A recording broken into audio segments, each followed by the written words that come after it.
സഖാക്കളെന്ന് പറയുന്നത് ജീവൻ കൊടുക്കാൻ തയ്യാറായി ഒന്നിച്ചു നിൽക്കുന്നവരാണ്. അതിൻ്റെ ഒരു ആത്മബന്ധം മറ്റൊന്നിനും കിട്ടില്ല. 17 വർഷം പാർട്ടി സെക്രട്ടറി, ഏകദേശം 2 വർഷക്കാലം വൈദ്യുതി സഹകരണ വകുപ്പ് മന്ത്രി, 10 വർഷം മുഖ്യമന്ത്രി, പോളിറ്റ് ബ്യൂറോ അംഗം. ഒരു കേഡറിനെ സംബന്ധിച്ച് ഇതിലേതാണ് ഏറ്റവും ആസ്വാദ്യകരമായ കാലം? പാർട്ടി സെക്രട്ടറി ആയിരുന്ന കാലമാണോ, 10 വർഷം മുഖ്യമന്ത്രി ആയിരുന്ന കാലമാണോ? ഞാൻ കാണുക പാർട്ടി സെക്രട്ടറി ആയിരുന്ന കാലമാണ് ഏറ്റവും നല്ല കാലം എന്നാണ്. 17 വർഷം. കാരണം അതൊരു പ്രത്യേക കാലമായിരുന്നു. ഞങ്ങളെ പാർട്ടി പലതരത്തിലുള്ള വെല്ലുവിളികൾ നേരിട്ടൊരു കാലമാണ്. എനിക്ക് എൻ്റേതായ സംഭാവന ചെയ്യാൻ കഴിഞ്ഞു എന്നുള്ളത് തന്നെയാണ് എൻ്റെ ഒരു തോന്നൽ.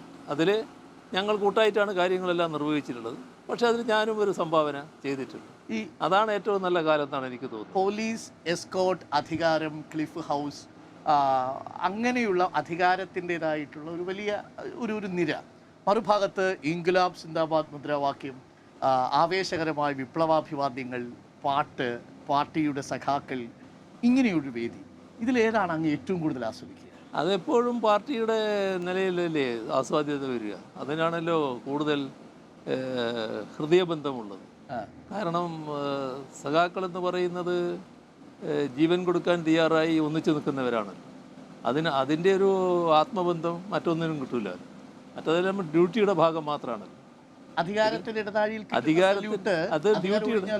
അത് ഡ്യൂട്ടിയുടെ ഭാഗം മാത്രമാണ്.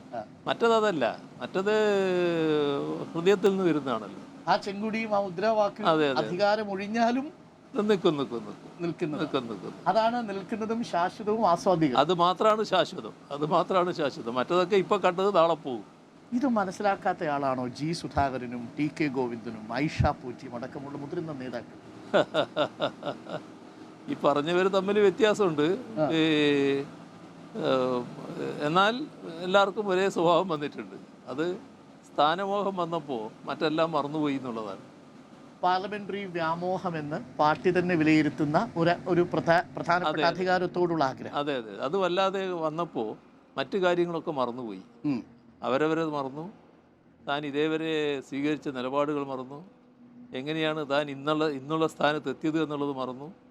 അങ്ങനെയെല്ലാം മറന്നുകൊണ്ട് ഒരു എതിർ ക്യാമ്പിൽ പോയി ആ എതിർ ക്യാമ്പിൻ്റെ വക്താക്കളായി മാറുകയാണ്.